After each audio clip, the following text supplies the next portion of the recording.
So welcome back to another video. Hi, we're talking about more trans news related stuff today, and it's an Erin Reed story, Erin in the morning. We're just gonna hop into it, so here we go. This is always fun being in America lately. So yeah, anti-trans ballot initiatives spread in 5 states as some of opposition to them grows. So here are the 5 states. You may notice Washington and Colorado are in there. As the 2026 elections approach, transgender people across the country are watching one fight in particular, a wave of anti-trans ballot measures heading directly to voters this November. 5 states, Arizona, Colorado, Missouri, Nebraska, and Washington, are all set to put measures before the electorate that would target transgender people in sports, medical care, and in Arizona's case, bathrooms and locker rooms in schools. With funding tracked by a groundbreaking new Ballotpedia investigation, a sixth measure in Maine was invalidated. It was the first time in American history that voters will decide on anti-transgender measures at the ballot box.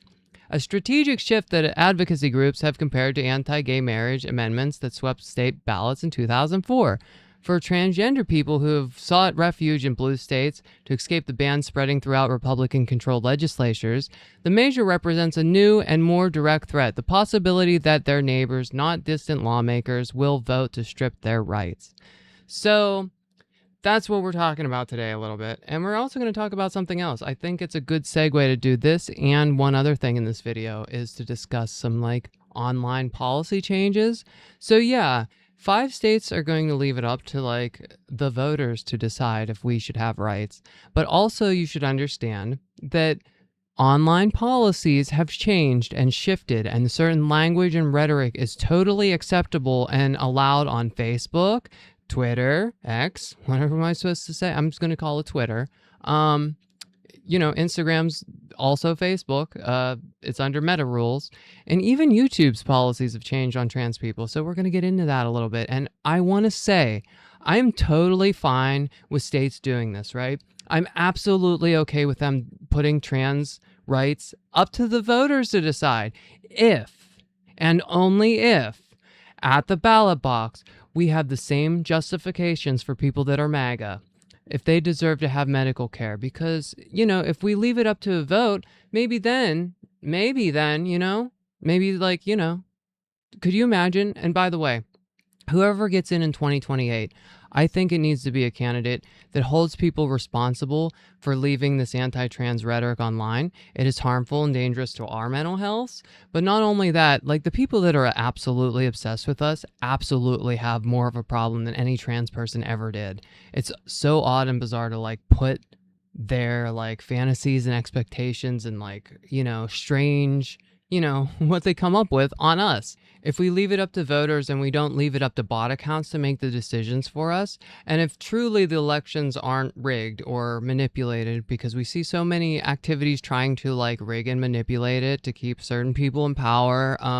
There's 9 different things they're doing right now to make sure that they stay in power indefinitely. But anyway, here's the thing.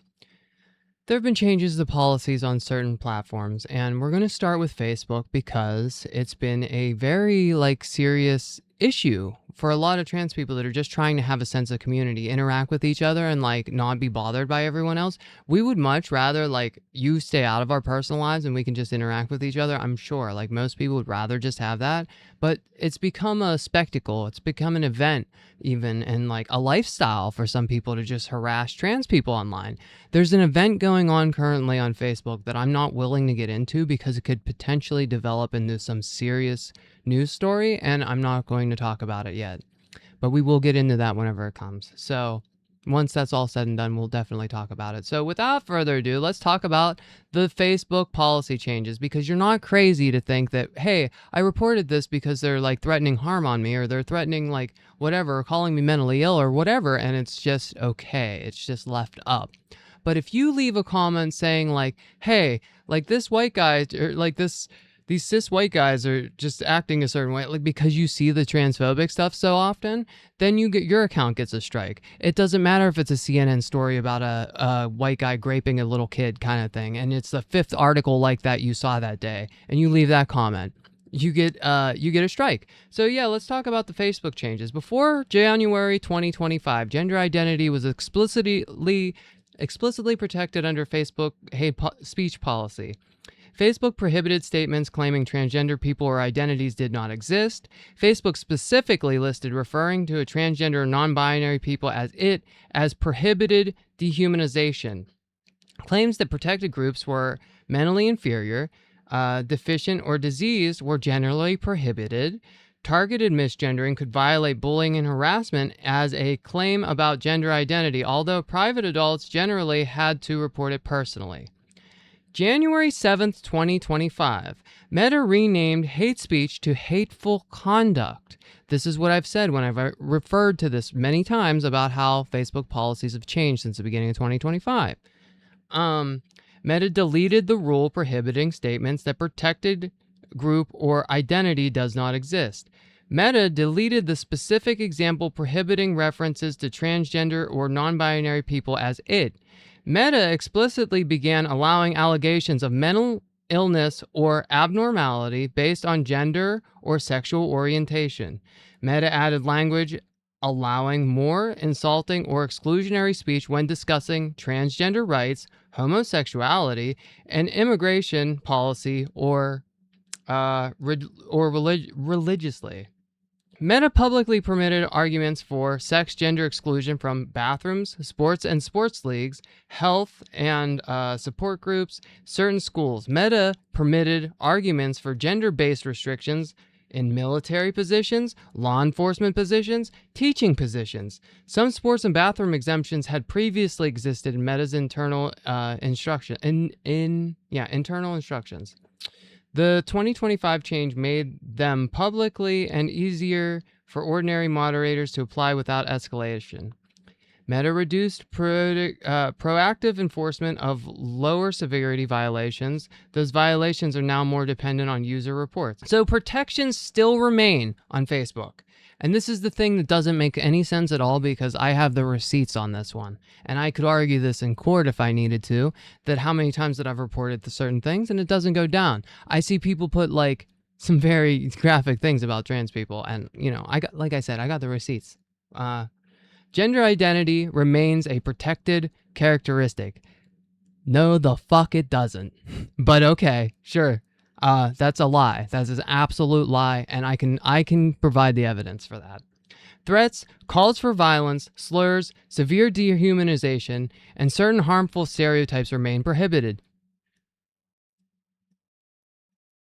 Trans women, do you agree with that one? Targeted bullying, doxing, unwanted malicious contact, or degrading, manipulated imagery can still violate separate policies. A private adult may need to personally report targeted misgendering or claims about their own gender identity. So, yeah, that's where we're at with Facebook, right? Pretty cool. Guess what? Facebook is Meta, and Meta is Instagram. And Instagram has the same policies as Facebook. They were implemented around the same time. All right, so now we're going to get into YouTube's policies. You ready?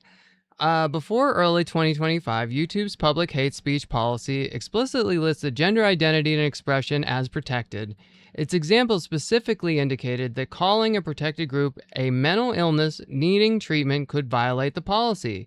YouTube did not, however, have an explicit standalone prohibition against targeting, misgendering, or dead naming. Late 2024, according to initial moderation instructions reported in 2025, YouTube expanded the public interest exception. Previously, a policy interest video could contain approximately 1/4 violating material before removal. The reported threshold increased to approximately 1/2. Public interest topics included gender, sexuality, elections, abortion, immigration, and other political issues.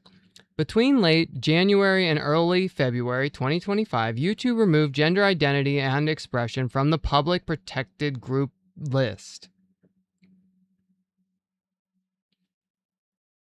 The current wording is sex, gender, or sexual orientation. YouTube also removed the specific mental illness example. YouTube said These were routine copy edits and that enforcement had not changed. Google says transgender people remain protected under gender. Protection still remaining on YouTube. Ready? YouTube prohibits claims that protected groups are physically or mentally inferior, deficient, or diseased. It prohibits dehumanization, hate inciting stereotypes, hateful conspiracies, and hateful supremacism.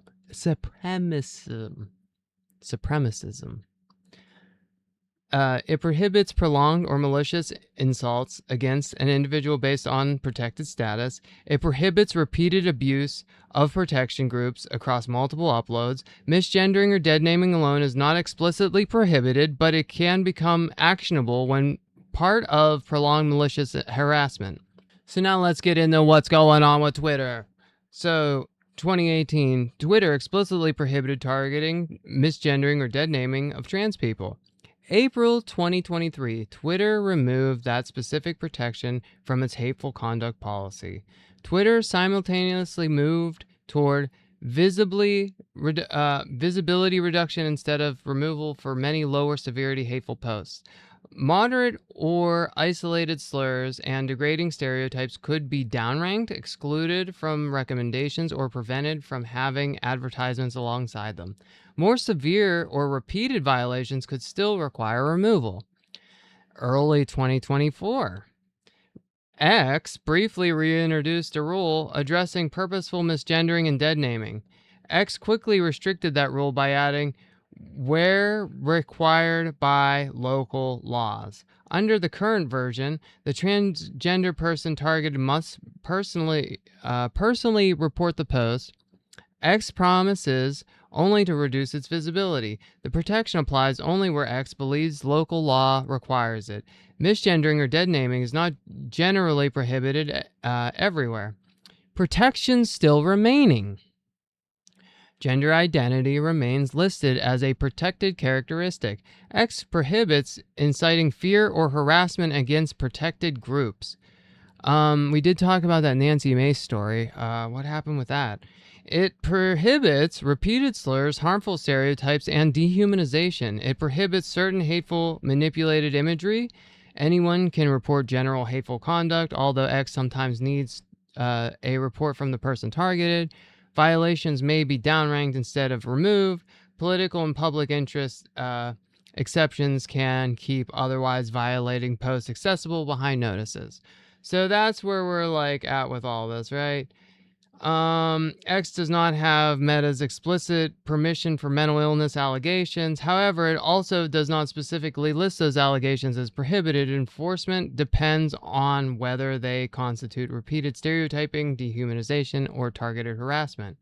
X monetization standards are stricter and explicitly prohibited content that harasses, shames, or insults people based on gender identity. So that's where we're at with Twitter, right? So, yeah, what rights do you lose? The right to, like, exist in public, the right to have a friend group that accepts you, the right to have, like, job security, the right to, you know, not face discrimination literally everywhere you go. And it's not even only trans people. It's literally any clocky woman out there, you know? It's just, you know, whatever. You're doing a huge disservice to yourself. Like I said, you're 99% of it. We're 1% of it. But do go off, queen. That's how it feels. So let's talk about something else a little bit here real quick. There was documentation of, like, bot accounts that happened on Twitter a while back. So on November 22nd, 2025, X introduced about this account showing the county or region where the account appeared to be based. So AP and NewsGuard subsequently found numerous popular MAGA-branded accounts in South Asia, Africa, and Eastern Europe. One account was over 580,000 followers displayed Mar-a-Lago in its profile, while X identified it as based in non-EU Eastern Europe. So other reported examples include MAGA Nation, approximately 400,000 followers in Eastern Europe, and America First account, approximately 70,000 followers in Bangladesh, an Ivanka Trump fan account in Nigeria, American Voice in India, Trump Army, approximately 600,000 followers in India. But not only that, there's this that we need to talk about. In July 2024, the Justice Department obtained warrants involving 968 X accounts belonging to a Russian government-operated AI-assisted bot farm. The accounts created fictitious personas, often posting as Americans, and X's suspended identified accounts. The accompanying FBI-led technical report documented software that could include generate fake identities and profile information, automatically post, like, repost, follow, and comment, assign political ideologies to personas, use proxies to disguise locations, attempt to bypass X's verification mechanisms. That case proves real automated foreign bot operations existed on X, but it does not prove that 968 accounts were the same MAGA accounts exposed in November 2025. So here's the thing. Whenever you're on social media and you see like all these people being like, this is what I voted for, they're not even real. That's how that goes, right? It's really kind of neat and nifty when you know that and when you've been aware of that and you're trying to like fill in the other people, but they're not totally aware of it and they think, oh, you're just crazy and you're talking, out your ass because you don't know what you're talking about kind of thing. But literally that's like what was going on. So, I mean, it kind of plays hand in hand into like Facebook stuff. But not only that, we're not done yet. We got to go into like the Facebook bot accounts because we haven't even talked about that. So let's wrap this video up with the fake accounts on Facebook, shall we? In 2019, Facebook estimated 5% of its 2.38 billion monthly active accounts were fake. Approximately 119 million active fake accounts. It separately disabled 2.19 billion attempted fake accounts during Q1 of 2019. In 2021, Meta again estimated 5% of Facebook's current 2.91 billion monthly accounts were false, implying that roughly 145 million were. In 2024, Meta reported removing 4.3 billion fake Facebook accounts, 4.3 billion during this year, with over 99% detected before users reported them. Late 2025, Meta estimated fake accounts represented approximately 4% of Facebook's daily active users in Q3 and 5% in Q4. It took action against 692 million fake accounts in Q3 and 1.1 billion in Q4. So remember, girls, the next time you're on Facebook and you're getting bombarded by transphobic hate speech, sticks and stones may break my bones, but words from people with Charlie Kirk display pictures, Turning Point USA display pictures, the President of the United States, American flag pictures, and Jesus, are bot accounts. They're bot accounts. And if they're not bot accounts, they've been brainwashed. Unfortunately, they're scared of what they don't understand, and the propaganda got to them. The American people are not immune to propaganda. Until the next video.